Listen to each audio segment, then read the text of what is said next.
మనకి గత బుధవారం 2 బుధవారాల నుంచి కదా, లక్షవారం ఒకటి, మన బుధవారం ఒకటి ప్రేయర్స్ అయినాయి. మనకు తెలుసు దేవుడు మనతో మాట్లాడడం మరలా ప్రారంభించాడు. హల్లెలూయా. దేవుడు మనతో మాట్లాడడం ప్రారంభించాడు. ఎందుకంటే డిసెంబర్ 1వ నెల నుంచి మన ప్రార్థన కొంచెం క్యాన్సిల్ చేసుకున్నాం ఈ పరిస్థితులను బట్టి. అయితే నేను మీకు చెప్పాను ఒకటి, పోయిన బుధవారం ప్రార్థన క్యాన్సిల్ అయింది. సాయంత్రం నేను ఆ ప్లేస్ లో కూర్చొని ప్రార్థన చేసుకుంటున్నాను.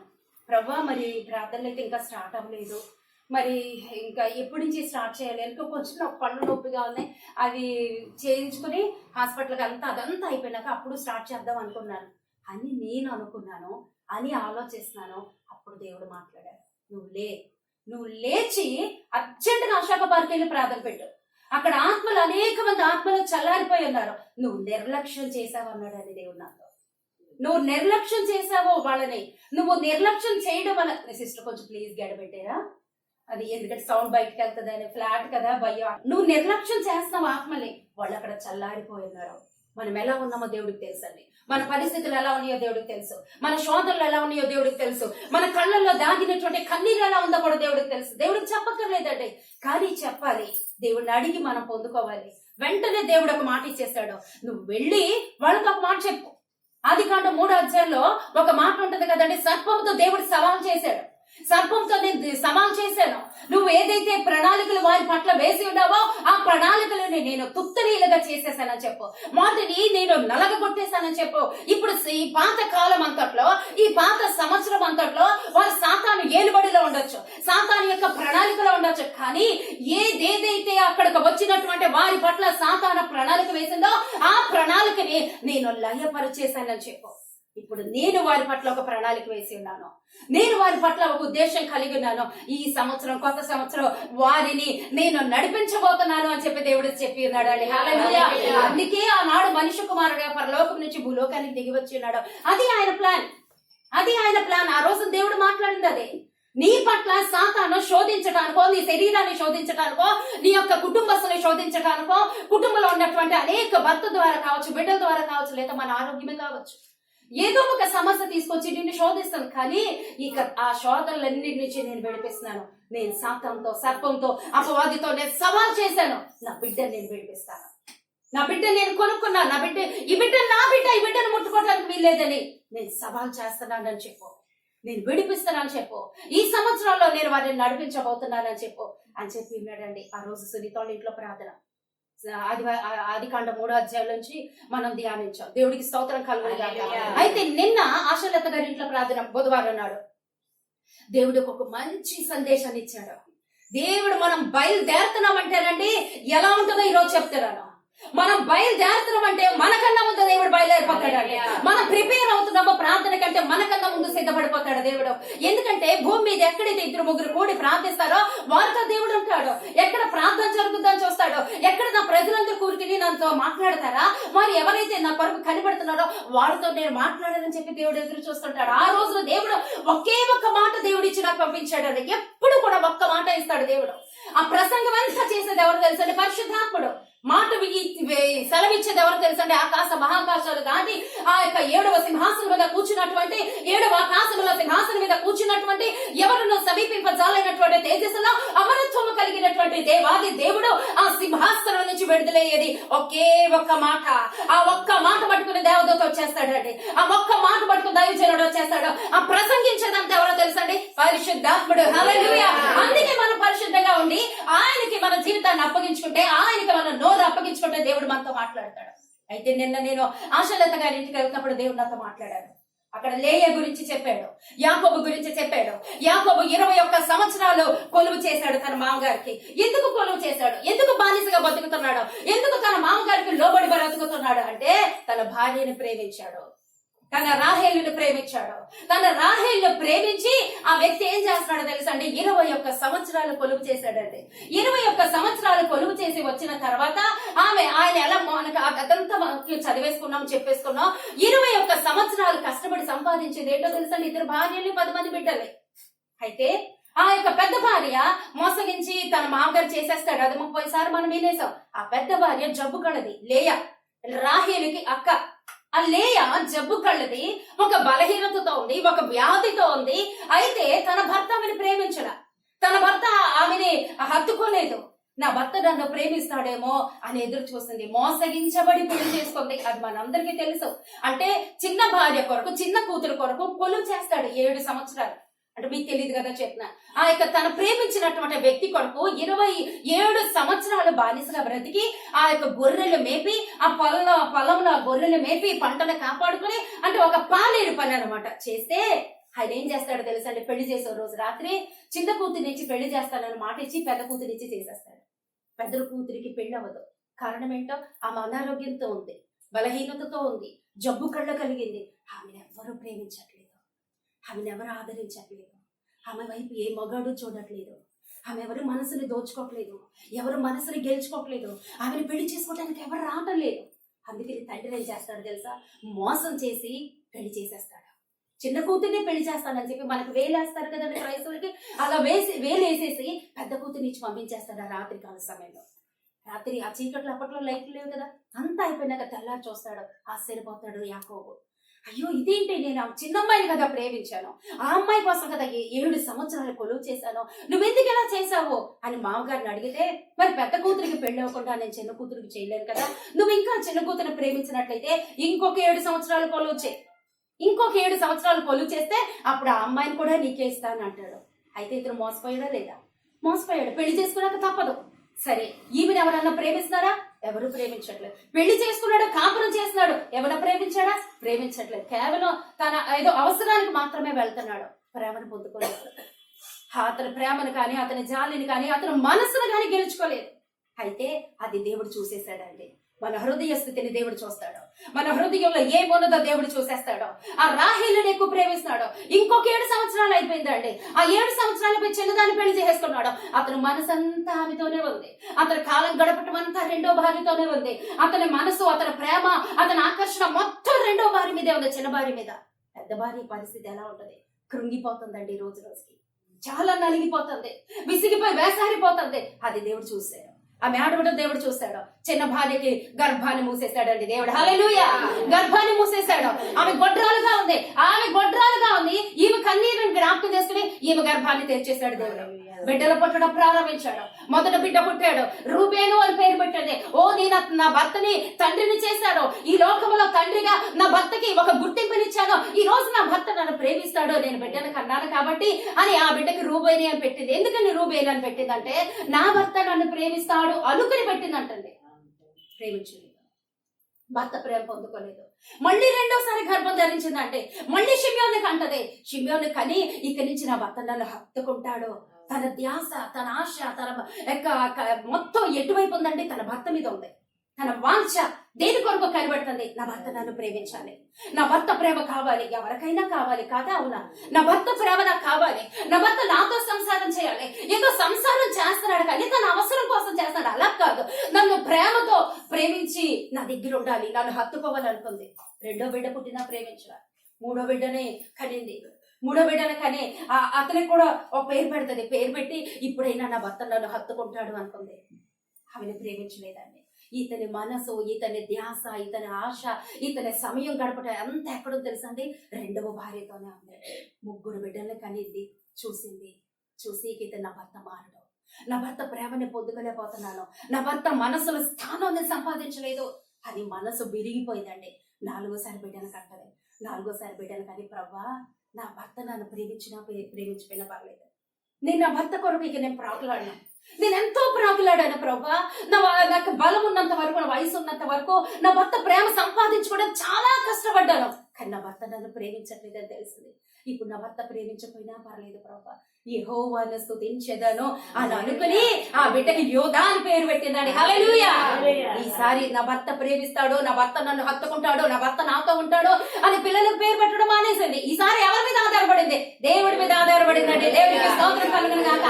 ఆ బిడ్డ పేరు యోధా అని పెట్టిందండి. ఆ యోధాని ఎప్పుడైతే పెట్టిందో, ఎప్పుడైతే తన నిర్ణయం తీసుకుందో, ఎప్పుడైతే దేవుడితో డెడికేట్ చేసేస్తుందో, ఎప్పుడైతే దేవుడితో ఒక నిబంధన చేసేస్తుందో, దేవుడు ఆమెను దీవించేశాడండి. దేవుడు ఆమెను ఆశీర్వదించడం ప్రారంభించేశాడు. మన యేసు ప్రభు పుట్టింది అదే గోత్రంలో నుంచండి. దేవుడికి స్తోత్రం. అంత కన్నీరు కార్చిందండి. ఈ రోజు నన్ను ఎవరు ప్రేమించట్లేదు, నన్ను ఎవరు ఆదరించట్లేదు, నేను ప్రేమ లేదు అని ఎవరు ఆదరణ పొందుకోవట్లేదు, దిక్కులేదాన్ని నువ్వు నేను అనుకుంటున్నావా? కానీ నిన్ను ప్రేమించేటువంటి వ్యక్తి ఉన్నాడు, నిన్ను ఆదరించేటువంటి వ్యక్తి ఉన్నాడు, నీ కన్నీరు తొడవగలిగినటువంటి వ్యక్తి ఉన్నాడు. దేవుడు మనసుని గెలుచుకునేటువంటి వ్యక్తిగా నువ్వు మారిపో. దేవుడు ఆ రోజు మాతో మాట్లాడినది. లేయా ఒక నిబంధన చేసుకుంది, లేయా ఒక తీర్మానం చేసుకుంది. ఈ రోజు నీ తీర్మానం ఏంటి? నువ్వు దేని కొరకు ప్రయాసపడతావు? దేని కొరకు? నీ భర్త కొరక, నీ బిడ్డల కొరక, నీ కుటుంబం కొరక, ఈ లోకంలో ఉన్నటువంటి సమస్యలను సంపాదించుకోరటక నువ్వు నీ నిబంధన ఎవరితో ఉంది? నీ తీర్మానం దేంతో ఉంది? లేయా నిర్ణయం తీసుకుంది, నాకు నా భర్త అక్కర్లేదు, నా బిడ్డలు అక్కర్లేదు, ఈ కుటుంబంలో ఉన్నటువంటి ఏమక్కర్లేదు, ఈ లోకంలో ఉన్న నాకేమక్కర్లేదు, దేవాలయాల్లో నాకు నువ్వు కావాలని ఆమె తీసుకున్న తీర్మానం బట్టి ఆ బిడ్డలు దీవించబడిపోయారండి. ఆ బిడ్డలు ఆశీర్వదించబడిపోయారు. ఆ బిడ్డలు ఎక్కడున్నారో తెలుసంటే పరలోక రాజ్యంలో 12 సింహాలు వాళ్ళవే, 12 సింహాసనాలు వాళ్ళవేనండి. దేవునికి స్తోత్రం. తన బిడ్డని పరలోక రాజ్యపు వారసులుగా మార్చేసింది. ఆమె కన్నీరు ఆమె భూలోకంలో గుర్తింపు లేదే, ఎవరి యొక్క ప్రేమను పొందుకోలేదు. కానీ పరలోకంలో తన బిడ్డలు పరలోక సింహాసనం మీద ఆ 12 గోత్రాలు ఎవరండి? వీళ్ళకన్నా బిడ్డలే, యాకోబు సంతానమే, లేయా సంతానం. భూలోకంలో ఏమన్నా పేరు ప్రఖ్యాతులు కలిగిందా? తన భర్త ప్రేమను పొందుకోలేదు, దేవుడు ప్రేమను పొందుకోలే. దేవుడు హృదయంలో స్థానం సంపాదించుకుంది. ఆ బుధవారం దేవుడు మాతో సూటిగా మాట్లాడాడు. నువ్వేం తీర్మానం చేసుకుంటావు? నువ్వేం తీర్మానం చేసుకుంటావో ఆ తీర్మానంతోనే నేను నీతో నిబంధన చేసుకుంటాను. నీకేం కావాలని కోరుకుంటున్నావు? ఈ లోకమా? ఈ లోకంలో ఉన్నటువంటి ఆశల, ఈ లోకంలో ఆశలు ఒకనొకప్పుడు గతించిపోతాయి. ఆ గతించబోయే వాటి కొరకు పరిగెడతావా? ఆ వాటి కొరకు ప్రయాసపడతావా? నీ ప్రయాస ఎవరి కొరకు? నీ పరిగె ఎవరి కొరకు? నీ మనస్సు ఎవరి కొరకు? నీ ఆలోచన ఎవరి కొరకు? నీ సమయం ఎవరి కొరకు అని చెప్పి దేవుడు ఆ రోజు మాతో మాట్లాడినాడు.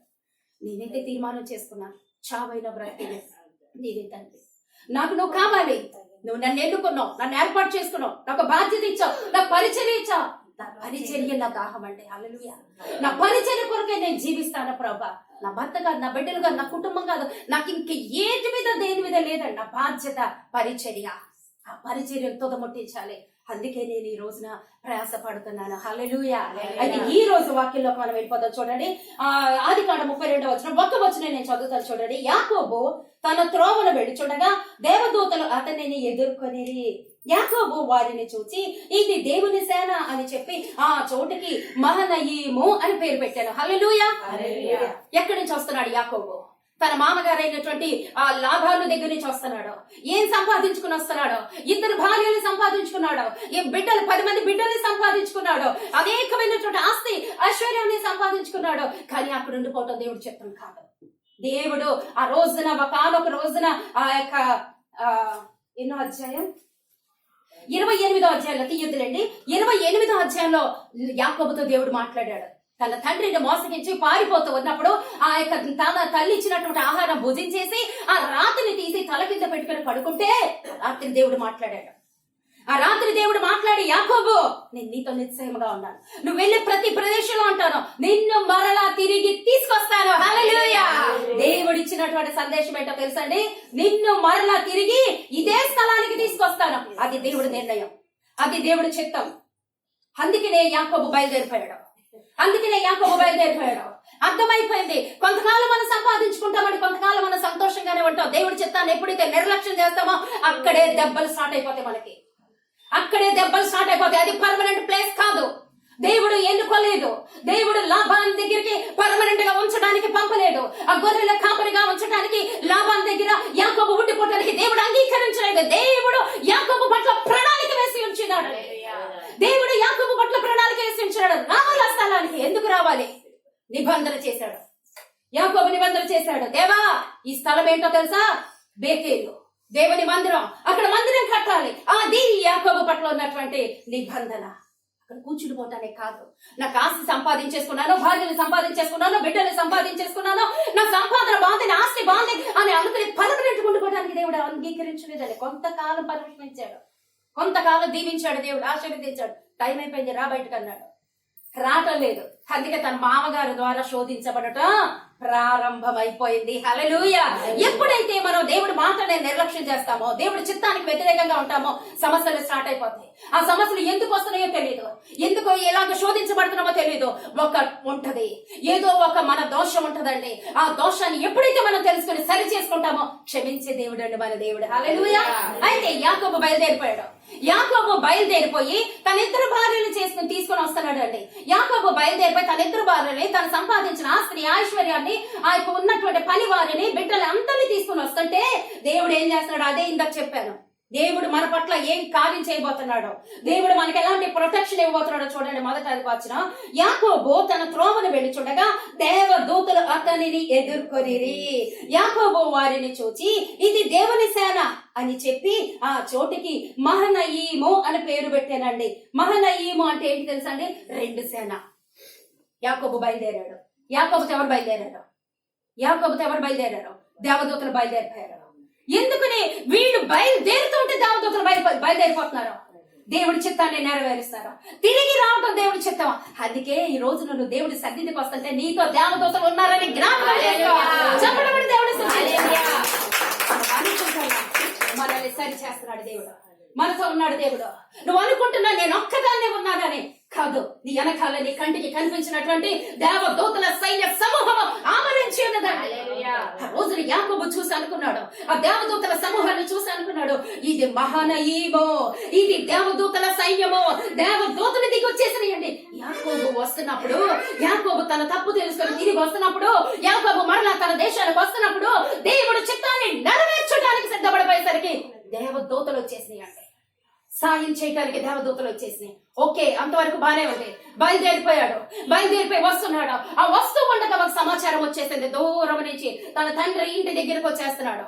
తన తండ్రి ఇంటి దగ్గరికి వచ్చేసినప్పుడు మరి అక్కడ నుంచి అన్నగారిని మోసగించి వెళ్తాడండి. ఆస్తి సంపాదించేసుకుని వెళ్ళిపోతాడు.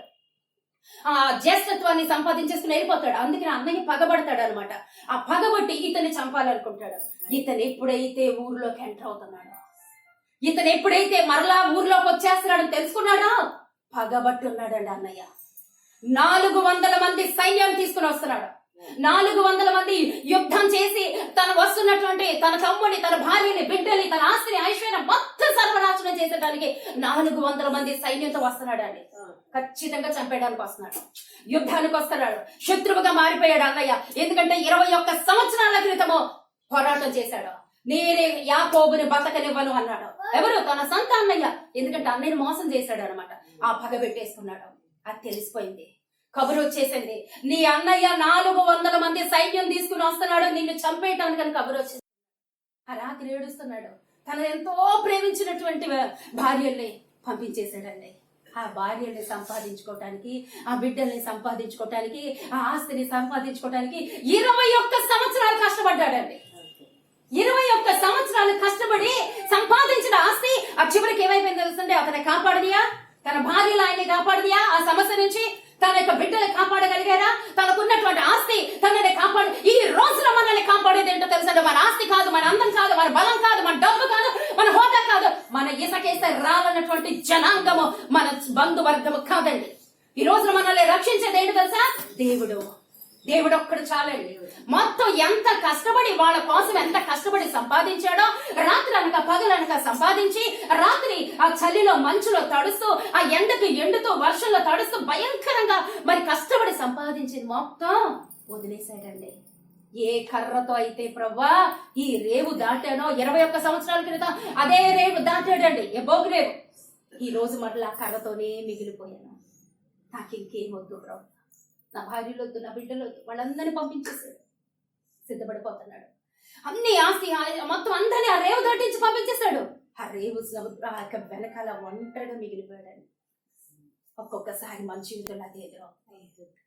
ఒక్కొక్కసారి సమస్యలు వచ్చినప్పుడు, శోధనలు వచ్చినప్పుడు నేను ఒంటరిదాన్ని అయిపోతావమ్మా. భయపడద్దు, నీతో దేవుడు ఉన్నాడు. భయపడద్దు, నువ్వు ఒంటరిదాన్ని కాదు తల్లి. నీతో దేవుడు తోడుగా ఉన్నాడు. నీకు గుచ్చి మాట్లాడేవాడు కాదు నీ దేవుడు. ఆ రోజు ఒంటరిగా మిగిలిపోయాడండి. రాత్రంతా వెలుగుగాడి ప్రార్థన చేస్తున్నాడు, ఏడుస్తున్నాడు. ప్రవ్వా నన్ను దీవించు, నన్ను ఆశీర్వదించు. పోయి వారం మనం ధ్యానించాం. తండ్రిని మోసం చేశాడు, అన్నను మోసం చేసి ఆస్తిని, ఆ యొక్క అభిషేకాన్ని, జ్యేష్ఠత్వాన్ని సంపాదించాడు. అది పర్మనెంట్ కాదండి. ఏదైనా నువ్వు సంపాదించుకోవాలంటే దేవుడి దగ్గర నుంచి ఏదైతే నువ్వు సంపాదించుకుంటావో అది ఎవడు దొంగిలించలేడండి. ఎవరు వేయలేకుండా తీయగలిగిన వాడు, ఎవరు తీయలేకుండా వేయగలిగినటువంటి దేవుడు మన పక్షాన ఉన్నాడండి. దేవుడికి స్తోత్రం. నీకు దేవుడు ఏదైనా ఇచ్చాడంటే దానికి తాళం వేసి వచ్చుతాడు. ఎవడో నేను ముట్టుకోలేదు, నా బ్యాగే ముట్టుకోలేపాడు నా శత్రువు. హల్లెలూయా. అటువంటి గొప్ప కాపుదల నీకు నాకు ఇచ్చాడండి దేవుడు.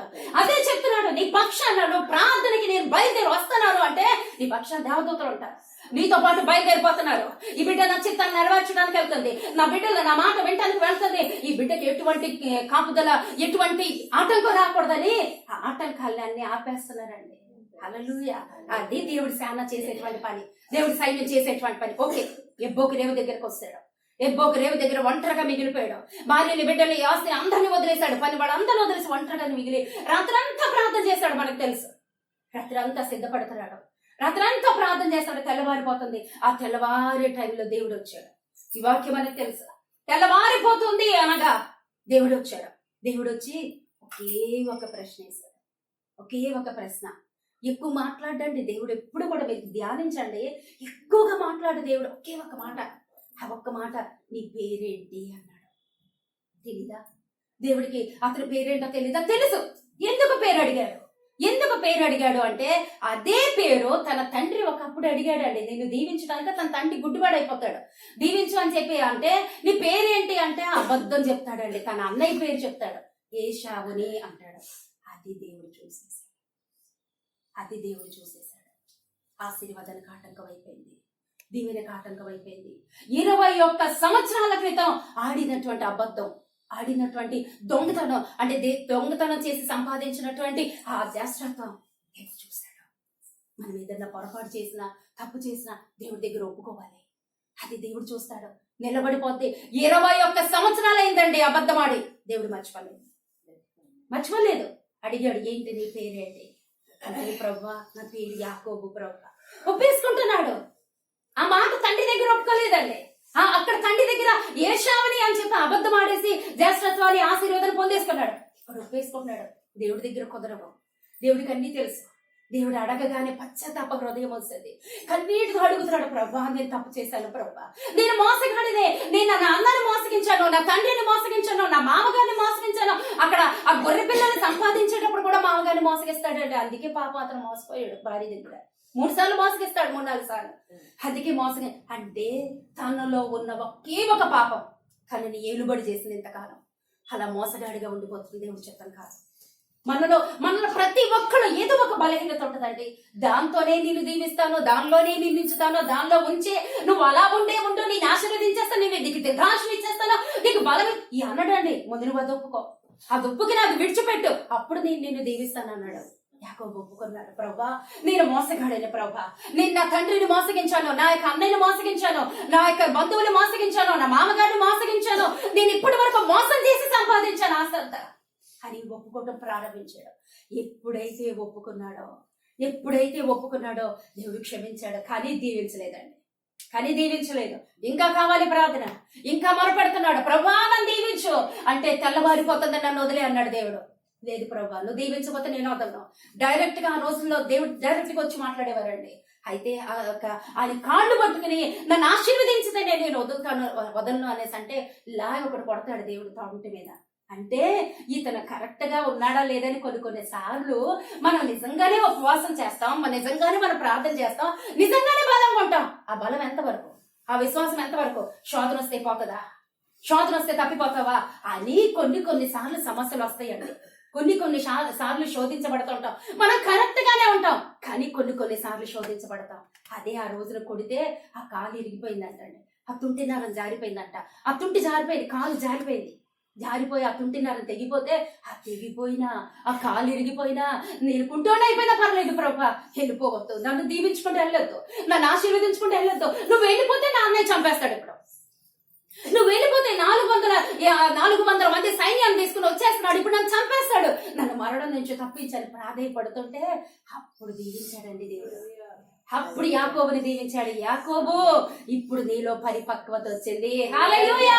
అలాంటి పరిపక్వత నాలో దేవుడు కోరుకుంటున్నాడు ఈ రోజున. అలాంటి పరిపక్వత కావాలి, అలాంటి సిద్ధపాటు కావాలి.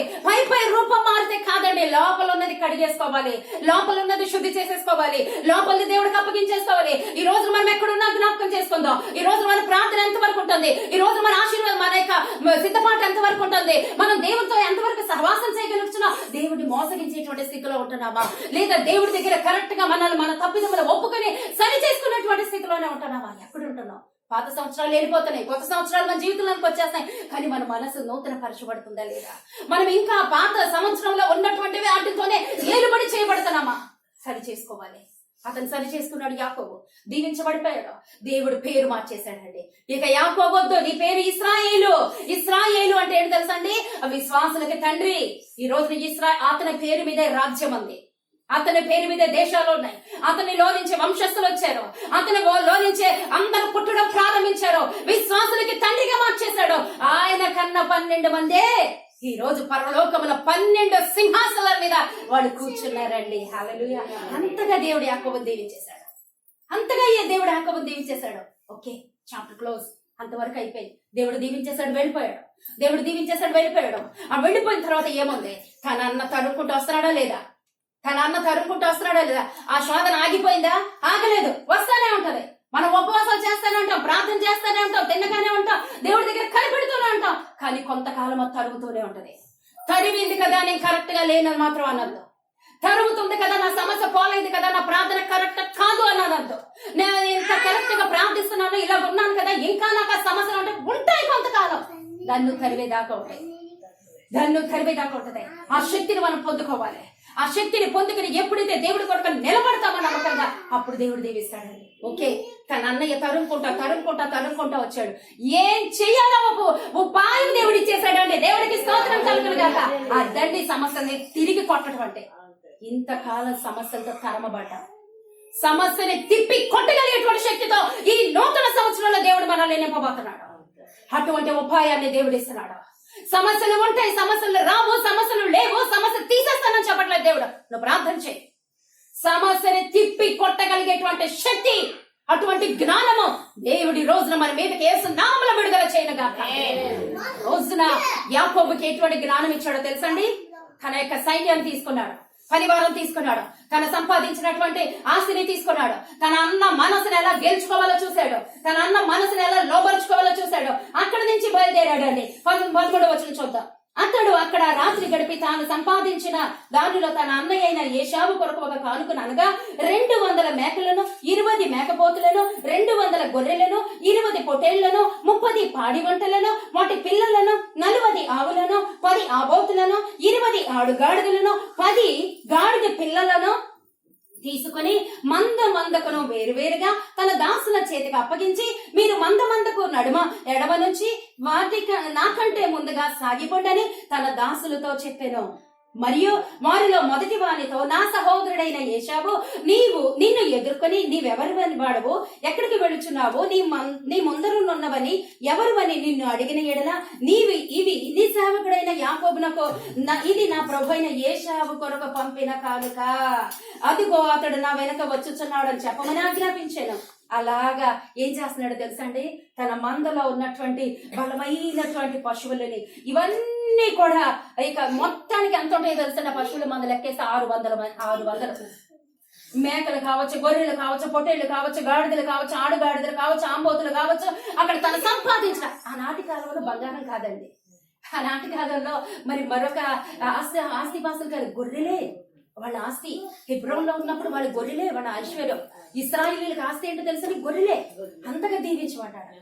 అవన్నీ తీసుకుని ఆ యొక్క మందని సెపరేట్ చేసి పంపిస్తున్నాడు తన అన్నను ఎదుర్కోమని. వాళ్ళు ఎదుర్కొన్నప్పుడు, ఆ సేవకులు ఎదుర్కొన్నప్పుడు, ఇది ఎవరి మంద, ఎవరి కొరకు వెళ్తుందంటే మా తండ్రి, మా ప్రభు అయినటువంటి ఆ ఏశావు కొరకు. ఆశ్చర్యపోయారు. ఎవరు పంపారు? యాకోబు పంపాడు. ఆ మంద అంతటిని చూశాడు. ఇంత విస్తారమైన సంపద.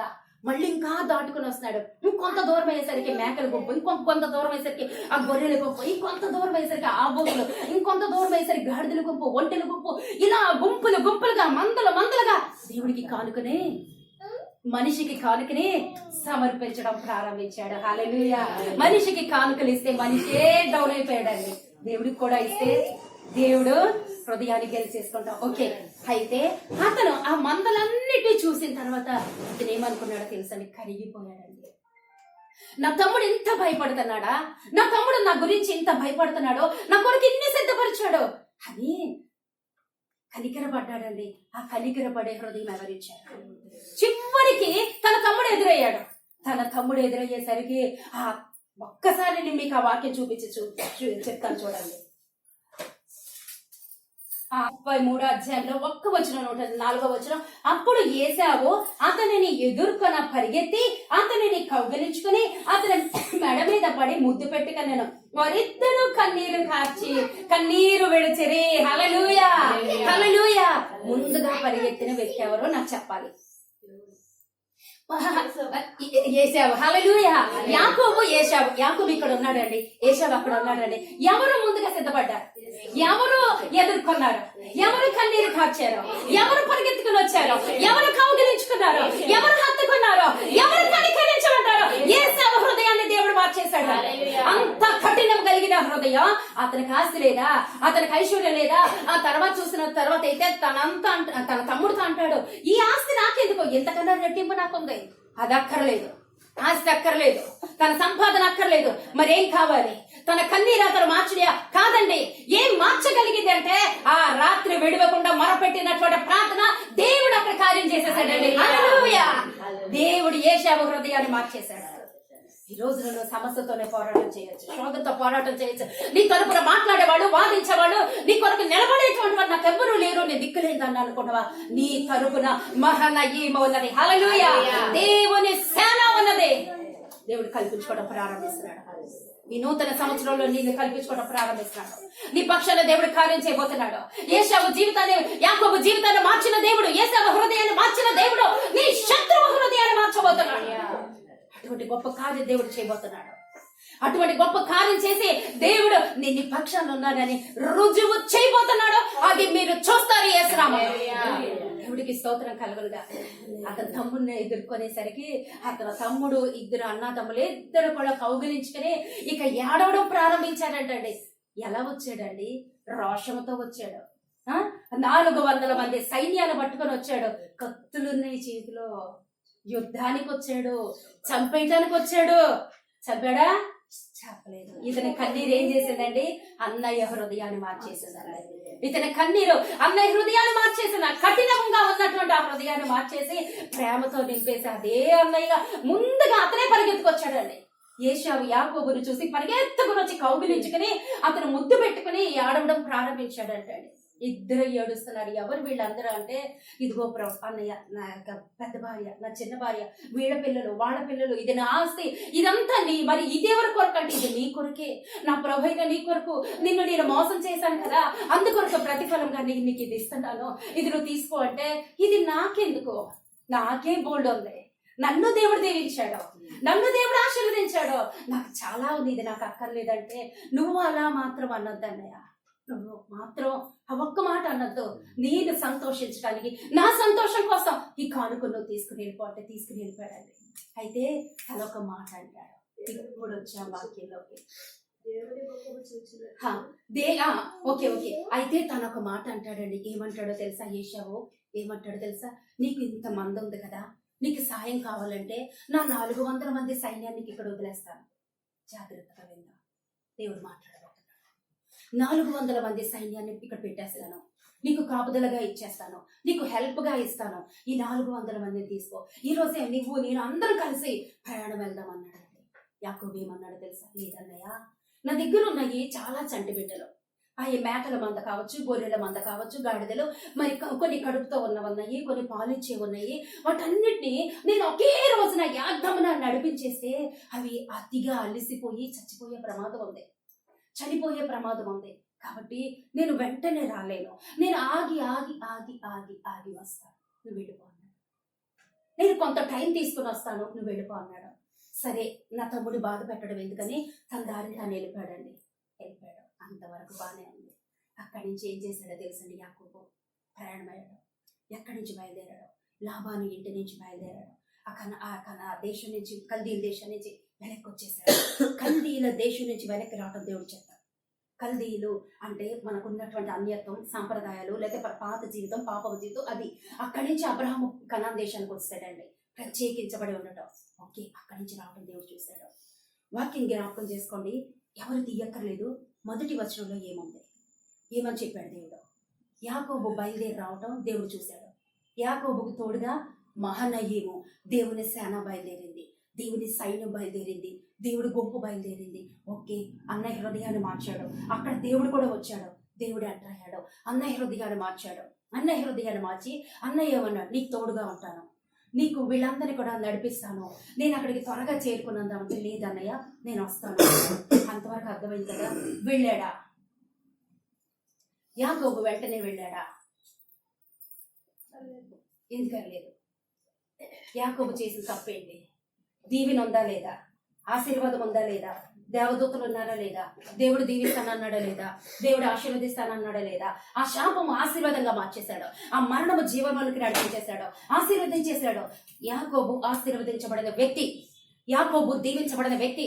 యాకోబు పట్ల దేవుడు ఉన్నాడు, యాకోబు పట్ల ప్రణాళిక ఉంది, యాకోబు పట్ల దేవుడి ఉద్దేశం ఉంది. కానీ యాకోబు ఏం చేశాడో తెలుసా? అంతా నేను చదివి చెప్పలేను, కిందకి వెళ్ళాక చదువుకోండి. యాకోబు ఆగిపోయాడు. దేవుడు అదే మాతో మాట్లాడబోతున్నాడు. యాకోబు ఆగిపోయాడు. యాకోబు దేని కొరకు ఆగిపోయాడు? దేన్ని ప్రేమించి ఆగిపోయాడు? దేన్ని చూసుకుని ఆగిపోయాడు? నా గొర్రెల మంద చిన్న చిన్న బిడ్డలు పాలు తాగేవి, అవి నేను ఒక్కసారి నడపలేను. ఆగి నడిపించు. నడుస్తూ ఎందుకు ఆగిపోయావు? ప్రయాణం ఎందుకు ఆపేశావు? ప్రయాణం చేయన్నాడు దేవుడు. ఎక్కడికి నడిపిస్తున్నాడు దేవుడు? ఆ అధ్యాయంలో చూసాం కదండి, అతను నూనె రాసి పోస్తున్నటువంటి ఆ రాయి దగ్గరికి వెళ్ళి అక్కడ మందిరం కట్టాలి. అది ప్రయాణం. పరిచర్య నీకు నాకు ఇచ్చింది దేవుడు. దేవుడిని రక్షించుకున్నాడు.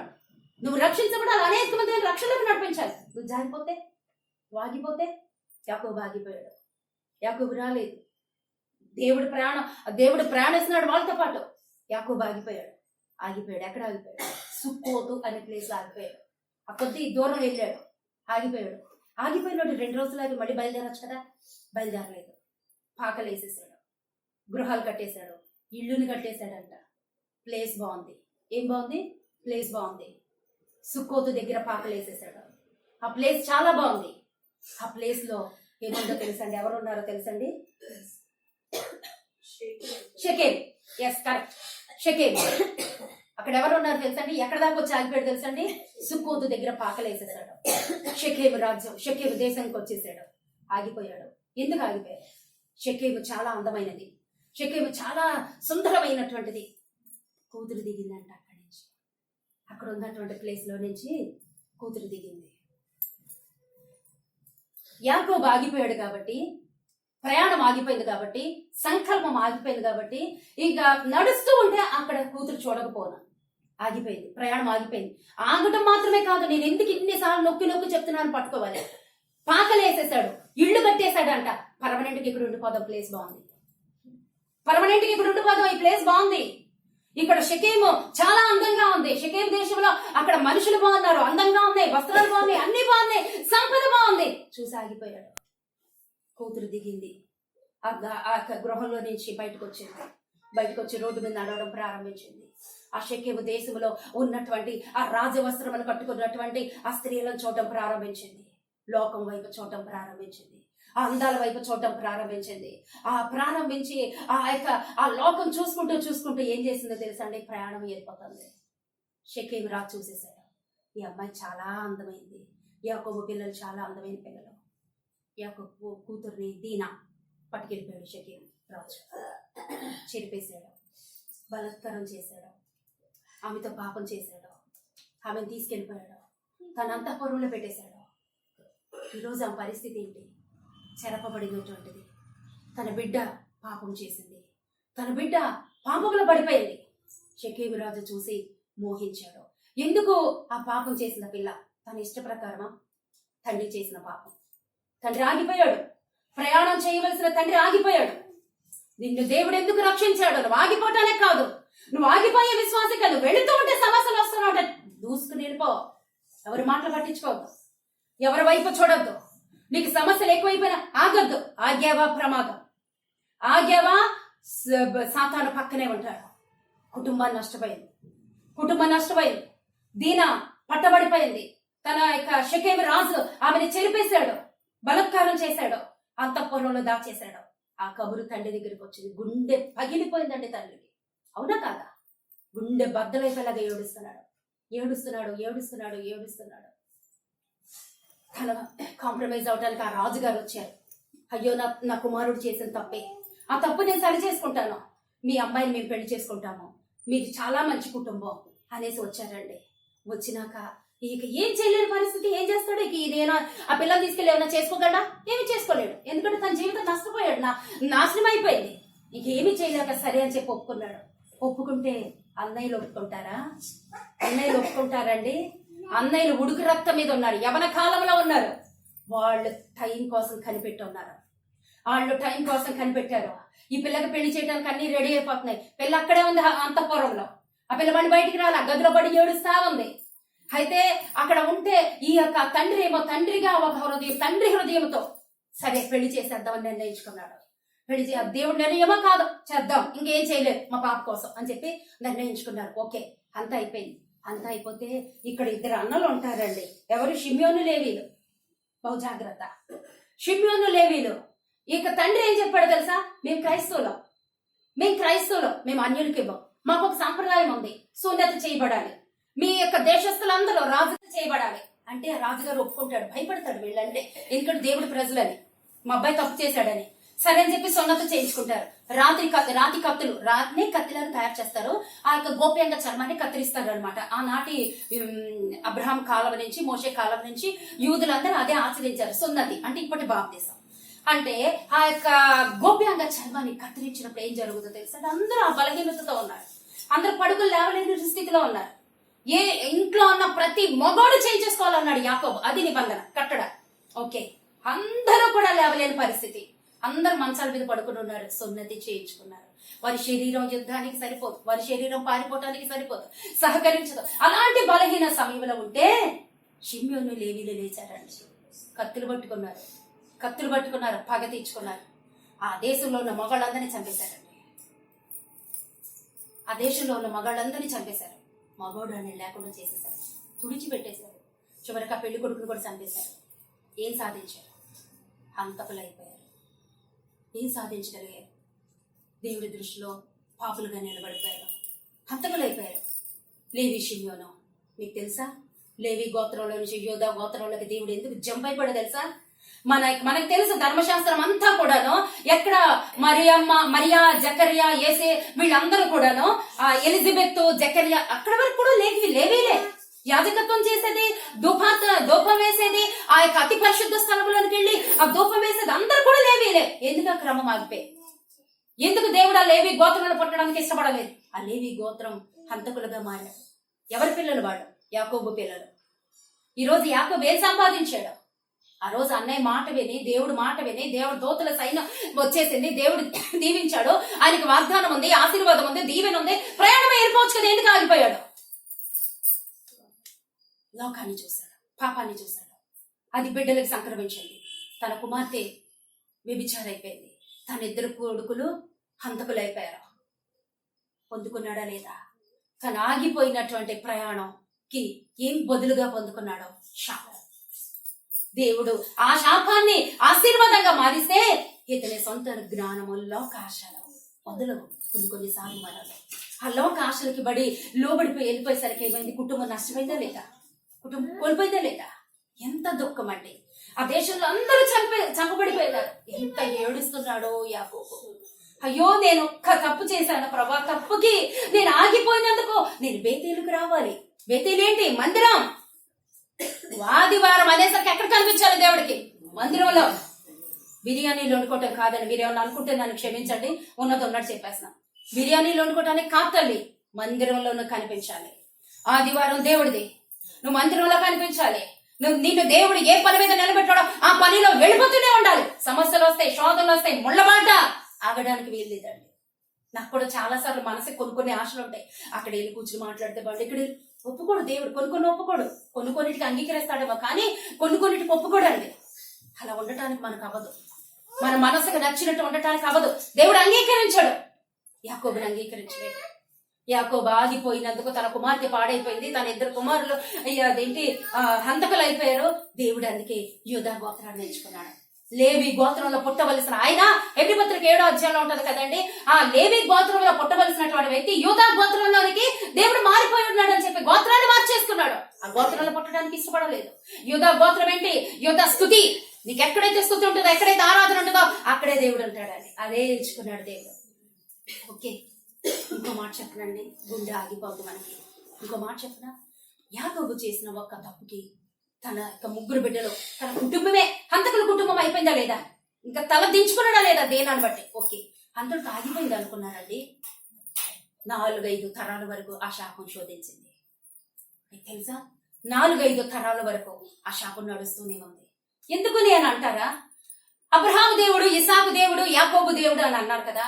యాకోబు దగ్గర ఆగిపోయి, యాకోబు దగ్గర ఆగిపోయి ఆ యాకోబు అక్కడ దేశంలో ఉండిపోయినప్పుడు, కనానీయుడిగా ఉండిపోయినప్పుడు అక్కడ నుంచి ఏం చేశాడు తెలుసండి? యాకోబు సంతానం ఎక్కడికి వెళ్ళిపోయిందో తెలుసండి? ఐగుప్తు దేశానికి వెళ్ళిపోయింది. అక్కడ ఎవరున్నారు? తన కొడుకు యేసేపును పంపించేశాడు దేవుడు. ఓకే, అక్కడ తన కొడుకు ద్వారా పోషించబడ్డాడు, కరెక్టే. అక్కడ యేసేపు ద్వారా పోషించబడ్డారు కొన్ని సంవత్సరాలు. ఎంతమంది వెళ్ళారు? 70 మంది వెళ్ళారు. ఆ 70 మంది కొన్ని లక్షల మందిగా మారిపోయినారు కదా. కానీ వాళ్ళ తర్వాత వాళ్ళ జీవితం ఏంటి? బానిసలు. ఫరో చేతి కింద బానిసలు. ఐగుప్తు రాజ్యంలో బానిసలుగా మారిపోయారు. ఎందుకు వాడు బానిసలుగా మారిపోయాడు? ఎందుకు ఫరో ఏళ్తున్నాడు? ఎందుకు ఐగుప్తు రాజ్యంలో అంత బానిస బ్రతకాల్సిన గోరి పట్టాలు కట్టుకోవాల్సిన బ్రతికి ఎందుకు వచ్చింది వాళ్ళకి? మట్టి తుక్కునే బతకాల్సిన బతికి ఎందుకు వచ్చింది వాళ్ళకి? ఎందుకు ఆ దీన స్థితిలో వచ్చింది? కారణం తండ్రి చేసిన ఒక్క తప్పు. శాపం 4 ఏళ్ల వరకు మిగిలిపోయి 4-5 సంవత్సరాల వరకు 430 సంవత్సరాలు ఆ శాపం ఉండిపోయిందండి. వెళ్ళిపోయాడు. మనం అర్థం కావట్లేదా? అక్కడి నుంచి యాకోబు సంతానం అంతా ఎక్కడికి వెళ్ళిపోయారు? యాకోబు సంతానము, యేసేపు, వీళ్ళందరూ యేసేపు ఉన్నంతకాలం బాగానే ఉన్నారు. ఆ తర్వాత బానిసలుగా మారిపోయారు. శాపం, కొరడా దెబ్బలు, కన్నీరు, మూలుగులు, ఏడుపులు. నిర్మాకాండ 3 అధ్యాయాలకు వచ్చేసరికి మీ కన్నీరు నేను చూశాను, మీ అందరినీ లక్ష్య పెట్టి ఉన్నాను, మిమ్మల్ని నడిపించడానికి, మీ ముందుండి నడిపించడానికి, మిమ్మల్ని విడిపించడానికి ఒక వ్యక్తిని పంపించాను అంటున్నాడు దేవుడు నిర్మాకాండంలో కదమ్మా. అంటే మళ్ళీ అంత బలమైన ప్రార్థన కావాలి. విడిపించబడేటువంటి అంత బలమైనటువంటి ప్రార్థన కావాలి. ఎంత కష్టపడాలి? అంత బలమైన వ్యక్తి లేచేంత వరకు వీళ్ళు ఎక్కడున్నారు? 430 సంవత్సరాలు బానిసలుగానే బ్రతికారు. కారణం ఎవరు? దేవుడు అప్పుడు అన్నాడు, నేను అబ్రహాము దేవుడిని, ఇస్సాకు దేవుడిని, యాకోబు దేవుడిని నేను అలాగే ప్రమాణం చేశాను. కనాను దేశంలోనికి, పాలు తేనెలు ప్రవహించేటువంటి ఆ కనాన్ దేశంలోనికి నేను మిమ్మల్ని నడిపి. అదే దేవుడి ప్లాన్. దేవుడు మన పట్ల ఒక ప్రణాళిక కలిగి ఉంటాడు. నీ పట్ల, నా పట్ల, నీ కుటుంబం పట్ల ఒక ప్రణాళిక కలిగి ఉంటాడు. మనం ఎంతవరకు నెరవేర్చినా, ఎంతవరకు వింటున్నాం, ఎంతవరకు గ్రహిస్తున్నాం, ఎంతవరకు నిలబడగలుగుతున్నాం, మన సొంత ఆలోచనలు, సొంత ఆశలకి చంపుకోలేక ఏం చేస్తున్నాం? అనేకమైనటువంటి సమస్యలు కొని తెచ్చుకుంటున్నాం. ఎలా ఉంటుంది మన ఆత్మీయ జీవితం? యాకోబును బట్టే ఎందుకు మరి వాళ్ళు శాపంలో అయిపోయారండి? అబ్రహాం దీవించబడలేదా? అబ్రహాంకి వాగ్దానం లేదా? ఇసాకుకి వాగ్దానం లేదా? యాకోబుకి వాగ్దానం లేదా? యాకోబుతో అన్నాడు, యాకోబు నువ్వు దీవించబడతావు, ఆశీర్వదించబడతావు, ఇసుక రేణువుల వలె, ఆకాశ నక్షత్రాల వలె నీ సంతానం ఉంటుంది అన్నాడు. ఆ సంతానం పొందుకున్నారు, కరెక్ట్. ఎక్కడికి వెళ్ళిపోయింది ఆ సంతానం? బానిసలుగా బ్రతికారు. ఆ బానిసత్వ బ్రతుకులో నుంచి మరలా ఒక వ్యక్తి వచ్చేంత వరకు, పుట్టేంత వరకు, మోషే నడిపించేంత వరకు, మోషేని మరలా ఆ కొండ మీద తీసుకెళ్లిపోయి అక్కడ సిద్ధపరిచి ఆ బిడ్డని మరలా అభిషిక్తుడిగా దేవుని శక్తితో నింపి వచ్చేంత వరకు కూడా వాళ్ళు వెయిట్ చేశారు. రోజు మన ఆత్మీయ జీవితం ఎలా ఉంది? అబ్రహాం యాకోబు చేసిన ఒక్క తప్పు వల్ల ఆగిపోయి పాకలేశాడు, ఆగిపోయాడు, ప్రయాణం ఆగిపోయింది. నీకు దేవుడు ఏదైతే ఇచ్చాడో ఆ పని మీద వెళ్ళిపోవాల్సిందే. ఆగడానికి లేదు. సమస్యలు వస్తాయి, శోధనలు వస్తాయి, ఇరుకలు వస్తాయి, బిడ్డలు సహకరించడం, భర్త సహకరించడం, కుటుంబాలు అందరూ కూడా పిచ్చి పట్టిందా? నీకు ఎంతసేపు బైబిలేనా, లేకపోతే ఎంతసేపు ప్రార్థనలేనా, ఎంతసేపు ఇదేనా గోర? ఎవరు సహకరించరు? సహకరించకపోయినా నీకు ఈ రోజున దేవుడు చెప్తున్నాడు, నీకు సహకరించేవారు మహానయీమో ఎవరు తెలుసా? దేవదూతలు నీ చుట్టూ పెట్టేశాడు దేవుడు. నీకు బంధువులు, కుటుంబంలో ఉన్న వాళ్ళు ఎవరు నీకు సహకరించకపోయినా దేవదూతల కాపుదలు నీకు పెట్టేశాడు. దేవుడు నీకు తోడుగా ఉన్నాడు. నువ్వు ముందుకు అన్నాడు, నువ్వు ముందుకు నడుస్తావా, ఆగిపోతున్నావా? వెనక్కి నడవకపోవచ్చు, నా లోతు భార్యలాగా వెనక్కి తిరగకపోవచ్చు. ఈ రోజు దేవుడు నీతో, నాతో స్పష్టంగా మాట్లాడేది ఏంటో తెలుసా? నువ్వు వెనక్కి తిరగకపోవచ్చు, పాపం వైపు, లోకం వైపు చూడకపోవచ్చు, కానీ ఆగిపోయి ఉన్నావేమో. దేవుడు ఇచ్చినటువంటి ప్రణాళికను, నువ్వు చేస్తానన్నటువంటి ప్రార్థన కంప్లీట్ గా చేయగలుగుతున్నావా? నేను దేవుడితో నువ్వు ఏదైతే నిబంధన చేసుకున్నావో ఆ నిబంధనలో నిలిచి ఉన్నావా? గత బుధవారం దేవుడు మనతో మాట్లాడాడు, నువ్వు తీసుకునే తీర్మానం మీదే నీ కుటుంబం ఆధారపడుతుంది, నువ్వు తీసుకునే తీర్మానం మీదే నా నిబంధన ఆధారపడుతుంది. ఈ రోజు నువ్వు, నీకు భర్త కావాలా, కుటుంబం కావాలా, లోకం కావాలా, పాపం కావాలా, నేను కావాలా? దేవుడు ఒకటే అడిగాడు, నువ్వు ఏదైతే తీర్మానం చేసుకుంటావో లేయా తీర్మానం చేసుకుంది, నాకు ఇంకెవరు అక్కర్లేదు, నా భర్త ప్రేమ అక్కర్లేదు, నా దేవుడు చాలనుకుంది. వంశం మారిపోయిందండి, వంశం దీవించబడిపోయింది. ఆ వంశంలో నుంచే, ఆ యోధా గోత్రంలో నుంచే యేసుప్రభు పుట్టాడండి. ఆ యోధాని ఆయన పేర్లో పెట్టేసుకున్నాడు. ఆయన పేర్లో ఆయన రోషము కలిగినటువంటి పేర్లో పెట్టుకున్నాడు. మామూలు కాదు, యూదా స్తుతి గోత్రపు సింహం పేరు పెట్టేసుకున్నాడు. దేవుడు ఆయన పేరు మార్చేసుకున్నాడండి. అంత గొప్ప దేవుడు. ఈ రోజు నీ తీర్మానం ఎలా ఉంటుంది? ఆ రోజున నీ దేవుడు తీర్మానం అడిగాడు.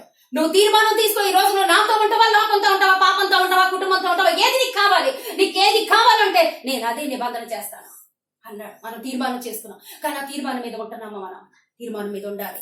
ఒకవేళ మన ఆత్మీయ జీవితంలో ఈ రోజు దేవుడు అడిగే లాస్ట్ క్వశ్చన్ ఇదే, నువ్వు ఆత్మీయ జీవితం ఉంది, నీ ఆత్మీయ జీవితంలో నీ ప్రయాణం ఎంతవరకు కొనసాగుతుంది? నువ్వు సాగుతున్నా ఎంతవరకు సాగాలంటే మనం చచ్చిపోయేదాకా సాగాలి.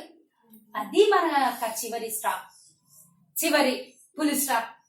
ఈ రోజు ఉంటాను, రేపు ఉంటాను, కొన్ని సంవత్సరాలు ఉంటాను, నాకు ఆరోగ్యం బాగోపోతే సహకరించకపోతే నేను చల్లారిపోతాను. కాదు కాదు కాదు, నీకు ఆయుష్ ఉన్నంత వరకు పరిగెత్తాల్సిందే. ఆ కనాలు దేశంలో రాజ్యంలో చేరేంత వరకు కూడా ఇశ్రాయేలీయులు పరిగెడుతూనే ఉన్నారు, యుద్ధాలు చేస్తూనే ఉన్నారు. యుద్ధాలు చేసి చేసి చేసి చివరికి కనాన్ దేశాన్ని సంపాదించుకున్నారు. అక్కడ ఆగిందండి వాళ్ళ పోరాటం. నీ పోరాటం ఆగేంత వరకు నువ్వు పరిగెడుతూనే ఉండాలి. నువ్వు పరిగెడుతున్నావు కరెక్టే, నడుస్తున్నావు ఓపికెళ్ళినప్పుడు కరెక్టే, కానీ వెనక్కి తిరగకపోవచ్చు కరెక్టే. లోకం వైపు, పాపం వైపు, మనం విడిచిపెట్టినటువంటి బ్రతుకు వైపు మనం చూడకపోవచ్చు. కానీ ఈ రోజు దేవుడు నాకు నీకు చెప్పింది ఏంటంటే, ఎక్కడో ఆగిపోయావు, ఎక్కడో స్ట్రక్ అయిపోయావు. నీకు ఇచ్చిన నిబంధనలో నుంచి, నీకు ఇచ్చినటువంటి తీర్మానంలో నుంచి, నీకున్న నడిపింపులో ఆగిపోయావు. ఎక్కడో ఆగిపోయావు. నీ హృదయంలో ఏదో స్థానం వచ్చేసింది, ఏదో దోచేసుకుంటుంది, నీ సమయం దోచేసుకుంటుంది, నీ సమయం దొంగిలిస్తుంది, నీ యొక్క పరిస్థితి, నీ యొక్క పరిశుద్ధత దొంగిలిస్తుంది. ఎక్కడో నువ్వు ఆగిపోయావు. అది నువ్వు సరి చేసేసుకో. అది నువ్వు సరి చేసుకుంటే సుక్కోతులో ఉండవు. నువ్వు ఎక్కడుంటావు తల్లి?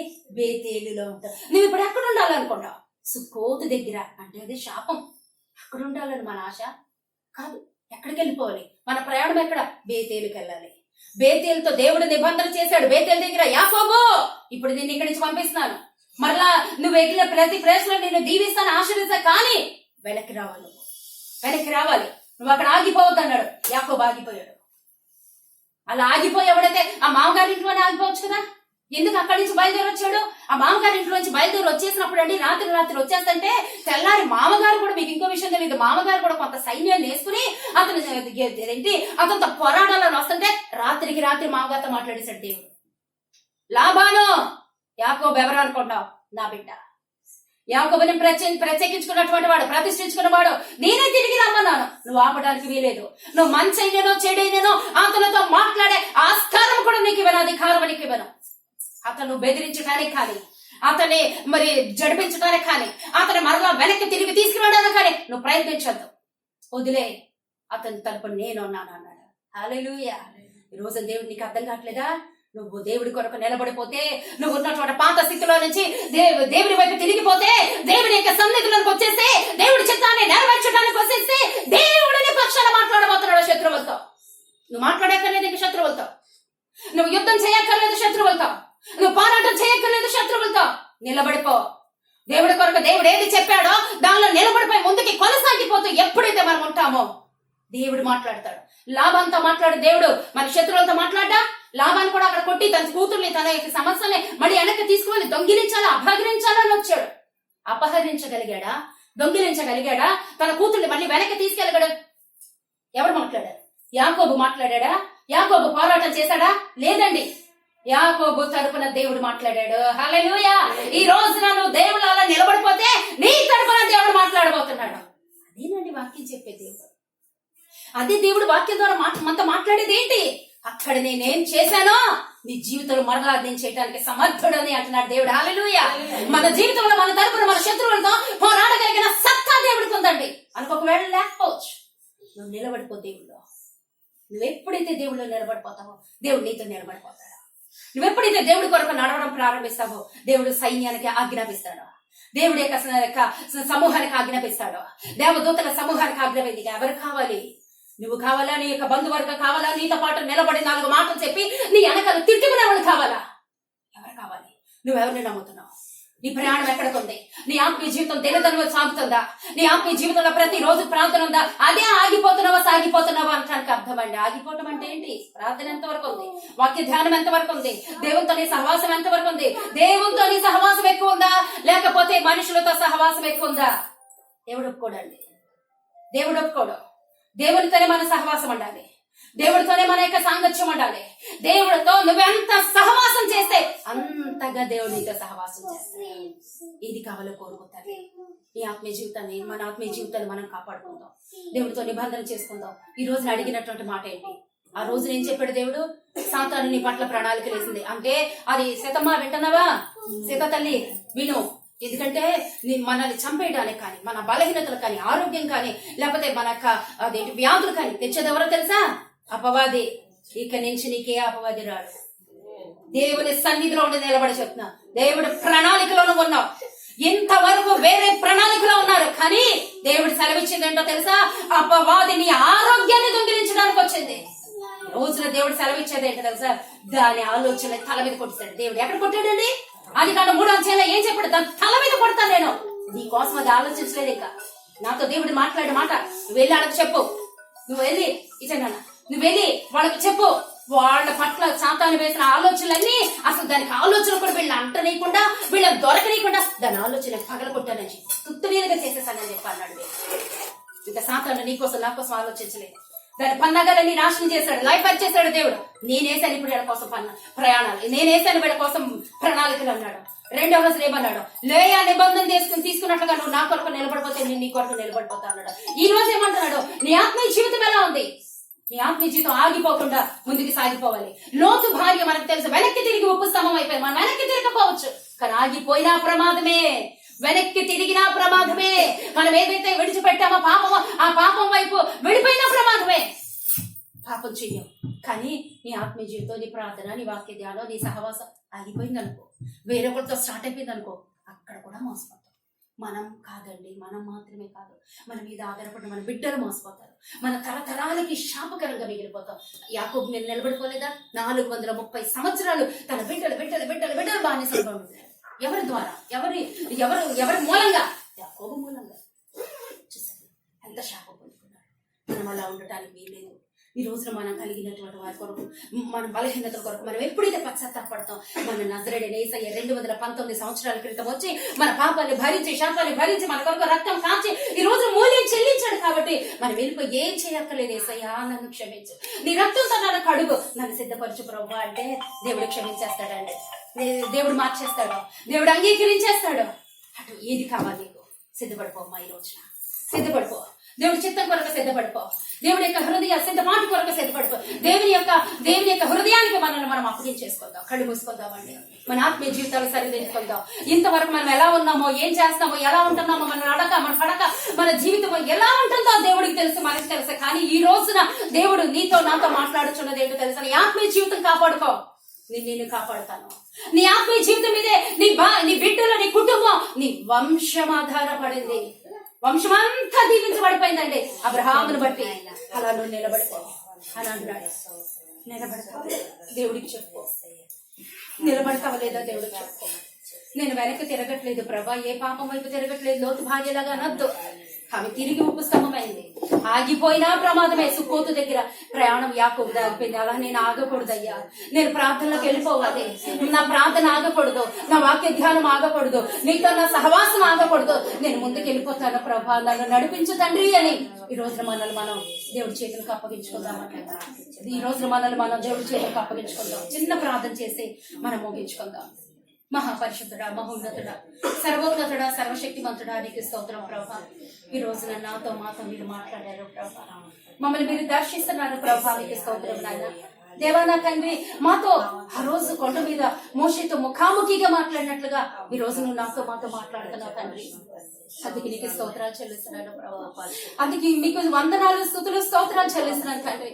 సరి తీసుకునే భాగ్యం నాకు నా వాళ్ళందరికీ కూడా దయచేసయ్యా. అయ్యా గొర్రెల లాంటి వారము ప్రభా, ఎక్కడైనా త్రోవ తప్పినట్లయితే మమ్మల్ని క్షమించు. మా ప్రార్థనా సమయం, మా యొక్క వాక్య ధ్యానం, మా సహవాసం, మా సమయం దొంగిలించబడినట్లయితే క్షమించండి. మరలా మేము సరిదిద్దుకుంటాం. ఈ కొత్త సంవత్సరంలో మేము సరిదిద్దుకుంటాం. నువ్వు చెప్పినట్లే మేము వింటాం ప్రభా. మా బ్రతుకులు మార్చుకుంటాం, మా మనసులు మార్చుకుంటాం ప్రభా. అలాంటి జీవితం నాకు మాకు దయచేయండి ఏసయ్యా. తండ్రి నువ్వు మా పక్షాన ఉన్నావు నా ప్రభా. ఏసయ్యా యాకోబు ఎప్పుడైతే వెనక్కి తిరిగి తన తప్పు తెలుసుకుని వెనక్కి వస్తున్నాడో దేవదూతను పంపించావు ప్రభా. ఎప్పుడైతే ఆగిపోయాడో ప్రభా శాపం వచ్చింది మా కుటుంబానికి. మేము శాపకరంగా మేము ఉండకూడదు ప్రభా, దీవెనకరంగా ఆశీర్వాదకరంగా మేము అందరం ఉండటానికి సహాయం చేయమని కోరుకుంటూ ఇక్కడికి వచ్చినటువంటి కొత్తగా వచ్చిన బిడ్డలు ఉన్నారు ప్రభా. పద్మగారి జ్ఞాపకం చేసుకో ప్రభా. మొట్టమొదటిసారి ఆరాధనకు వచ్చినారు తండ్రి. నాయన తన అన్ని రాజు తనకు ప్రార్థన తెలియదు ప్రభా, వాక్యం తెలియదు ప్రభా. నా తండ్రి నాయన వాక్యం ఎంతవరకు అర్థమైందో నాకైతే తెలియదు కానీ ప్రభా ఆమె హృదయంలోనికి మీరు వెళ్ళండి ప్రభా. ఆమె హృదయంలోనికి వెళ్ళండి. ఆమె కుటుంబాన్ని దీవించండి. తన భర్తని, తన బిడ్డని, తన మనవ సంతానాన్ని, తన కుటుంబాన్ని అంతటిని మీరు ఆశీర్వదించండి. ఎత్తి పట్టుకోండి ప్రభా.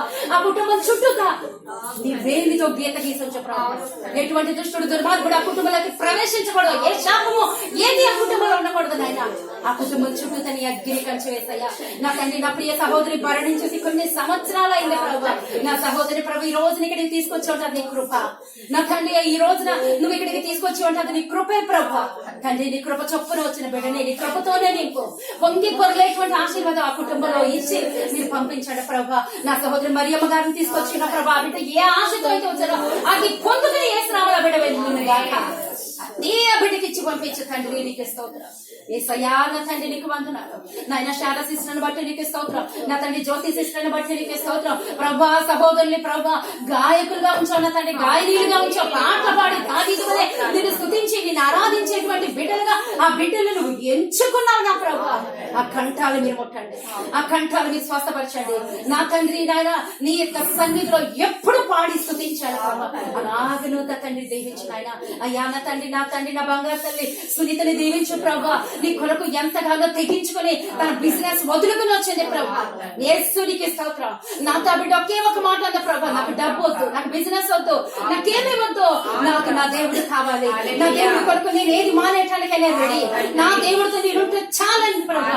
అటువంటి నా తండ్రి తెగింపు కలిగినటువంటి బిడ్డగా, నీ కొరకు తెగించేటువంటి బిడ్డగా, నీ కొరకు సిద్ధపడినటువంటి బిడ్డగా, రోషము కలిగి నీ కొరకు నిలబడేటువంటి సాధనంగా బిడ్డను మీరు మార్చమన్నందుకు స్తోత్రాలు చేస్తున్నాను. మారుస్తున్నందుకు స్తోత్రం. మీరు పట్టుకున్నందుకు స్తోత్రం. తన హృదయానికి సమర్పించుకుని నీతో సహవాసము చేయించినందుకు నీకే స్తోత్రం నా తండ్రి ప్రభా. నా తండ్రి నాయన, అయ్యా నా సహోదరి నాయన, ఇదిగో ప్రభా నీ దాసురాలు ప్రభా. నా తండ్రి ప్రార్థనతో నా తండ్రి నీ హృదయాన్ని గెలుచుకున్న బిడ్డ అన్న ఆ రోజున తన బిడ్డల కొరకు కన్నీరు కాచి నా తండ్రి తన పొందుకుంది ప్రభా. అన్న నీ మనసు గెలుచుకుంది ప్రభా. అయ్యా నా తండ్రి అన్న బిడ్డల కొరకు ఆశీర్వాదకరంగా నిలబడిపోయింది ప్రభా. అన్న కన్నీటిలో నుంచి నా తండ్రి సమూయేలు వచ్చాడు ప్రభా. అటువంటి మంచి కన్నీటి ప్రార్థన నా తండ్రి నాయన. ఆ సహోదరికి ఇచ్చిన బిడ్డలిద్దరిని దీవించు, చిన్న కోడలకు ఇచ్చిన గర్భఫలాన్ని దీవించి ఆశీర్వదించండి ప్రభా. స్తోత్ర. సీతను జ్ఞాపకం చేసుకుంటారు. గత వారం సీతరాజు చెప్పింది తన బ్లడ్ పర్సెంట్ 4 వచ్చిందట ప్రభా. నా తన అపవాది ఆమె ఆరోగ్యాన్ని దొంగిలించడానికి ప్రయత్నం చేశాడు. నువ్వు నాకు చెప్పావు, నాకే భయం లేదు, నేను ధైర్యంగా చెప్పగల ప్రభా. ఏదైతే నువ్వు చెప్పేవాడిని చెప్పడమే నాకు వచ్చు ప్రభా. ఆ బిడ్డ పట్ల సాతాను ఏ పన్నాగమైతే వేసి ఆ బిడ్డ ఆ యొక్క ఆరోగ్యాన్ని దొంగిలించాడో, ఆ యొక్క ఆ బిడ్డని దొంగిలించాలని సాతానుడు పన్నాగం వేస్తే ఆ యొక్క ఆలోచనే నువ్వు లయపరిచినందుకు సాతాను ఆ బిడ్డ పట్ల వేసినటువంటి పన్నాగాలన్నింటినీ, ప్రణాళికలన్నింటినీ నువ్వు లయపరిచినందుకే స్తోత్రం. తుత్తనీలుగా చేశానని చెప్పుకున్నాం. ఆ బిడ్డకి నా తండ్రి తిరిగి నువ్వు ఆరోగ్యం ఇవ్వబోతున్నందుకు స్తోత్రం. తిరిగి ఆ బిడ్డను కట్టబోచినందుకు నీకే స్తోత్రం. తిరిగి నీ శక్తితో నీ ఆత్మతో ఆ బిడ్డను నింపబోచినందుకే స్తోత్రం. కుటుంబాన్ని అంతటికి ఆశీర్వాదకరంగా దీవెనకరంగా మీరు ఆ బిడ్డను మార్చబోతున్నందుకు నీకే స్తోత్రం. అమ్మని జ్ఞాపకం చేసుకోండి. వృద్ధాప్యంలో అయ్యా తండ్రి నీ సన్నిధిలో వెతుక్కుంటూ వస్తుంది అయ్యా. దీవించు మరణ పర్యంతరం వరకు నీ కాపుదల తెచ్చి ఆమెను బట్టే ఆమె కుటుంబ సభ్యులు, కూతుళ్ళు, కొడుకులు, కోడలు, మనం అందరూ దీవించబడాలి. అలాంటి ఆశీర్వాదం అమ్మ ఈ రోజు పొందుకుని వెళ్ళాలి అయ్యా. అందుకు నీకు స్తోత్రం. నా తండ్రి నాయన నా వదిని బట్టి నీకు వందనాలు చెల్లిస్తాను. నా తండ్రి లోదియా హృదయం తెరిచినట్లుగా ఆమె హృదయాన్ని తెరిచు. రక్షణ పొందిన దినము నుంచి వెనక్కి తిరిగకుండా ముందుకు వెళ్ళిపోతుంది. కానీ ఆగకుండా ఇంకా లోతుగా నడిపించు ప్రభా, ఇంకా వాక్యంలోకి నడిపించు, ఇంకా నీ శక్తితో నింపావు, నిలబెట్టు. అందుకే స్తోత్రం. ఒక సైన్యాన్ని నడిపించేటువంటి నా తండ్రి నాయన దెబోరాలాగా మార్చావు. నా తండ్రి ఆమెకి ఇచ్చిన బాధ్యతలు ఇంకా లోతుగా వెళ్ళిపోవటానికి సహాయం. అన్నయ్యని బిడ్డలందరినీ జీవించు. పల్లవి నాయన ఇదిగో ప్రభ ప్రసవం కోసం రెడీగా ఉంది ప్రభ. బిడ్డకి ప్రసవ వ్యాధులు తగ్గించమని పెడుతున్నాం. సుఖమైన కాంపు దయచే, వాళ్ళు కోరుకున్న బిడ్డనే వాళ్ళకి దయచేయి. స్తోత్రం. బిడ్డలందరినీ దీవించు నాయన. నా తండ్రి మణిని జ్ఞాపకం చేసుకో, మణిని ఆశీర్వదించు.